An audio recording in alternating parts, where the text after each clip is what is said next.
महाभारत का युद्ध पांडवों के पक्ष में चला गया, जीत गए पांडव। अब इतना होने के बाद भी दुर्योधन को समझ में आ जाना चाहिए था, भीष्म पितामह मारे गए, द्रोणाचार्य मारे गए, पूरी मेरी सेना खत्म हो गई। अब तो कम से कम उसको समझ जाना चाहिए था कि भाई पांडवों से बैर करने में मेरी हानि ही है, पर नहीं, अब भी नहीं समझा। मरते मरते भी गुरुपुत्र अश्वत्थामा को बुला करके कहता है, जाओ जाकर के द्रौपदी के सोते हुए 5 पुत्रों को मार दो, अगर पांडव नहीं मरे तो उनके बच्चों को मारूंगा। ये राक्षस बुद्धि है। अगर मैं उसका हनन नहीं कर पाया तो उसके कुल का हनन करूंगा, उसके खानदान का हनन करूंगा। ये राक्षस बुद्धि है।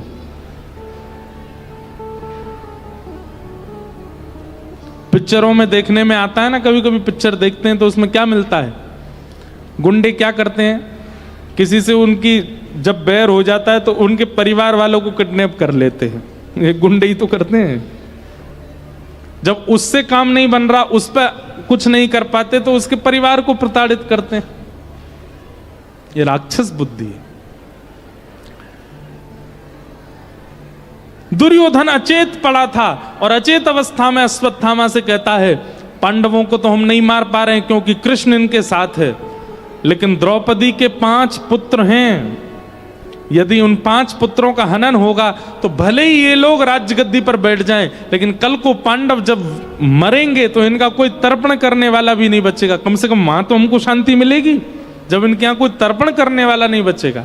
ये बुद्धि, ये राक्षस बुद्धि है।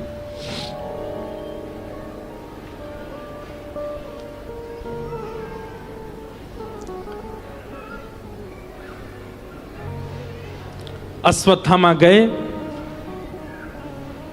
द्रौपदी के 5 पुत्रों को जैसे ही मारा, पूरे पांडव समाज में मातम छा गया। द्रौपदी ने जबकि अपने पुत्रों के हत्यारे अश्वत्थामा को जीवित छोड़ने की आज्ञा की, पूरा प्रसंग आता है, आधी दाढ़ी मूंछ मूड़ करके उसको जीवित छुड़वा दिया। पर अश्वत्थामा ने अब और राक्षस बुद्धि दिखाई। क्या? 5 पुत्र तो मारे गए, पर अब भी पांडवों के समाज में इनको जल देने वाला एक बालक है जिसका भी जन्म ही नहीं हुआ। और वो कौन है? उत्तरा के गर्भ का बालक। जीवित लोगों को मारने तक की इच्छा में भी राक्षसत्व होता है, पर जिसका जन्म ही नहीं हुआ उसको मारने की इच्छा प्रकट करना, ये तो घनघोर राक्षस का स्वरूप है। और अश्वत्थामा ने उत्तरा के गर्भ के बालक को, जिसका जन्म ही नहीं हुआ, उसको मारने के लिए अश्वत्थामा ने ब्रह्मास्त्र छोड़ दिया।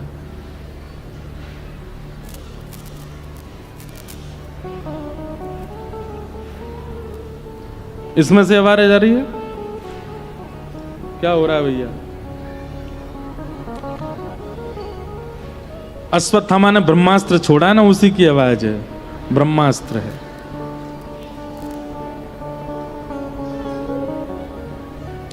तो हम क्या कह रहे थे? एक मन में बात आई हमारे, आप कहें तो हम बोल दें। हो सकता है कि कई लोगों को यह बात अटपटी लगे, पर अश्वत्थामा ने क्या किया? गर्भ में बालक को मारने का प्रयास किया जिसका जन्म ही नहीं हुआ है। आज भी कई लोग अश्वत्थामा बन गए हैं, मांस खाते हैं, जीव को खाते हैं, ये तो पाप है। पर एक ऐसी वस्तु पाते हैं जहां जीव का जन्म ही नहीं हुआ है, उसको भी खा जाते हैं। और आपको जान के आश्चर्य होगा कि कई जगह लोग उसको मांसाहार मानते भी नहीं है। एक व्यक्ति हमसे बोले महाराज जी वो मांस कैसे, अभी उसमें मांस बना ही नहीं, उसके अंदर मांस का निर्माण ही नहीं हुआ, उससे पहले हमने उसको पका दिया, बना के खा गए रोटी उसकी।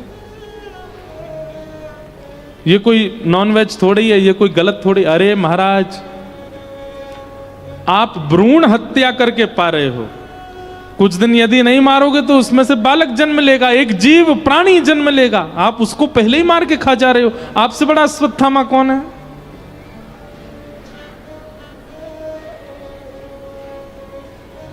और एक बात बताएं, जीवितों को मारने वाले राक्षसों को तो भगवान ने मार दिया, पर भ्रूण में मारने वाले बालक को, अश्वत्थामा को, ठाकुर जी ने स्पर्श तक नहीं किया। स्पर्श नहीं मतलब इतना अपवित्र है, भगवान कहते हैं इसको स्वर्ग में भी जगह नहीं है, इसके लिए नरक में भी जगह नहीं है, इसको तो यही पृथ्वी पर ही पड़ा रहने दो। आज तक अश्वत्थामा अमर अवस्था में जीवित है, लेकिन ऐसा जीवन किस काम का? वो प्रसन्न नहीं है, वो सुख नहीं है, वो अत्यंत दुख में है। उनके लिए नरक यही पृथ्वी पर ही प्रकट कर दिया भगवान ने। कम से कम रावण, कुंभकर्ण, कंस आदि इतने भाग्यशाली तो थे कि भगवान के हाथों इनको मरना पड़ा। अश्वत्थामा को तो देखा तक नहीं भगवान ने। क्यों? गर्व के मालक को मारने का प्रयास किया। हमारी आपसे प्रार्थना, वैसे तो वैष्णव को प्याज लहसुन भी नहीं खानी चाहिए, पर आप लोग वहां तक भी छूट है आपको, लेकिन कम से कम मांस सेवन तो मत कीजिए। कम से कम किसी जीव की हत्या तो मत कीजिए। ये संकल्प ले लीजिए, हम आपसे प्रार्थना कर रहे हैं, ये बहुत आवश्यक है। कई लोग कहते हैं हम मांस नहीं खाते, पर हाँ वो सफेद सफेद वो तो खाते हैं। अश्वत्थामा मत बनो। और अगर आज तक पाया है, आगे मत पाइए। और जिन जिनको आपने पा लिया है, जो जो आपके गर्भ से वैकुंठ चले गए हैं, आपके गर्भ में जाकर के आपके दांतों से बेचारे काटे गए, आपके गर्भ में जाकर के फिर प्रस्थान किए हैं, उन सब के लिए हर महीना कुछ कर दिया करें। वृंदावन जाकर के, कहीं जाकर के कुछ उनके लिए पुण्य हो। जो भी हमसे अपराध हुआ, हमारे द्वारा जिनकी हत्या हुई। अच्छा एक बात और, बड़े बड़े विचित्र लोग हैं। एक व्यक्ति मुझसे बोला, महाराज जी हम तो केवल खाते हैं, हत्या तो कोई और करता है उसकी, पाप तो उसको लगेगा ना। अब भाई जब उसने मार ही दिया, हत्या करके उसके हाथ पांव अलग कर ही दिया, वो बेचारे सड़ जाएंगे इसलिए हम खा लेते हैं। मैंने वाह भाई, जय हो, धन्य है तुम, कितने बड़े परोपकार का काम किया। तुम नहीं खाते तो बेचारा सड़ जाता वो। एक बार बंबई में मेरी कथा थी, तो वहां एक व्यक्ति आया, बोला महाराज जी हम लोग मच्छी खाते हैं। मैंने क्यों खाते हो भाई? बोले आपको नहीं पता, हम बहुत बड़ा परोपकार का काम कर रहे हैं। मैंने कहा क्या काम कर रहे हो? बोले हमारा गांव है गंगा जी के किनारे। मैंने कहा अच्छा। मैंने कहा कहाँ है? बोले बिहार में है हमारा गांव, हमारे गांव से ही गंगा जी जाती हैं। मैंने कहा तो? बोले महाराज जी देखिए, उत्तराखंड से गंगा जी निकली, उस गंगा जी में जितनी भी मछलियां हैं, वो संपूर्ण उत्तराखंड, उत्तर प्रदेश में जितनी भी गंदगी होती है, उन सब गंदगियों को वो खाती हैं, और उन मछलियों को निकाल करके हम खाते हैं। हम तो गंगा जी को पवित्र करने का काम कर रहे हैं, गंगा जी की सारी अपवित्रताएं दूर कर रहे हैं। मैंने कहा भाई चरण कहाँ है तुम्हारे? तुम नहीं खाओगे तो गंगा जी तो बेचारी बिल्कुल मटमैली हो जाएंगी, विष बन जाएगा गंगा जी में। मांस खाने वाला व्यक्ति किस हद तक पहुंच जाता है। कुछ दिन पहले मैंने एक वीडियो देखा, उसमें लोग बोल रहे थे, बोले शाकाहारी लोग कहते हैं, बोले जीव को मत खाओ, उसको काटने पर बहुत दर्द होता है उसको। हाँ, जैसे कि तुम लोग पेड़ काटते हो, पेड़ को तो दर्द होता ही नहीं। अरे भाई, पेड़ पौधे ये सारी वस्तुएं मानव को पाने के लिए ही बनाई गई हैं। गेहूं को अगर नहीं पाया जाएगा तो वह विषैला बन जाएगा। ये तो मानव जीवित करने के लिए, जीवन जीने के लिए शाकाहार बनाया गया। उनका तो निर्माण ही इसीलिए किया गया है कि हम मानव पा सकें। जानवरों को इसलिए थोड़ी बनाया गया है कि सब पा सकें उनको। और भागवत जी में ऐसा वर्णन है, वो समय दूर नहीं, घनघोर कलिकाल में, जब संसार में प्राणी नहीं बचेंगे, जब संसार में एक भी व्यक्ति जीवित नहीं बचेगा, जब केवल मानव बचे होंगे, तब स्थिति ऐसी होगी कि कोई मरने की अवस्था में मानव आ जाएगा ना, तो बाकी के मानवों के जीव में पानी आ जाया करेगा, अब ये मरने वाला, जल्दी मरे, इसको खा जाएंगे हम, ऐसी स्थिति आ जाएगी। हमारे भारत के पड़ोस में एक देश है, इधर वाला नहीं उधर वाला, एक इधर भी पड़ोस में है ना, एक उधर भी है, एक पड़ोस में, नाम नहीं लूंगा मैं।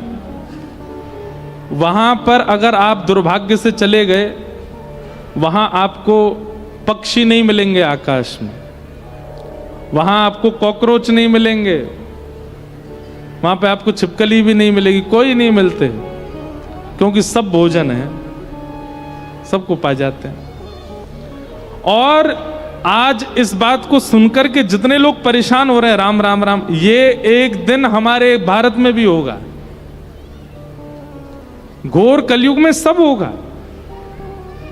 इसलिए हम तो यही प्रार्थना कर रहे हैं, यहां जितने लोग बैठे हैं, कम से कम आप लोग ही मांस तो मत खाइए, और ये भ्रूण हत्या मत कीजिए। गर्भ के बालक को मार करके तवा पे पका के खा जाते हैं, नहीं, ये मत कीजिए।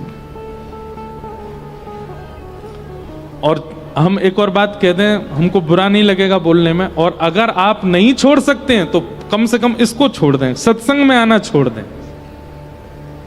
एक पक्ष के रहो, एक जगह के रहो, एक पांव वहां भी धर रखा है, एक पांव यहां भी धर रखा है, ये गड़बड़ी वाला काम मत कीजिए।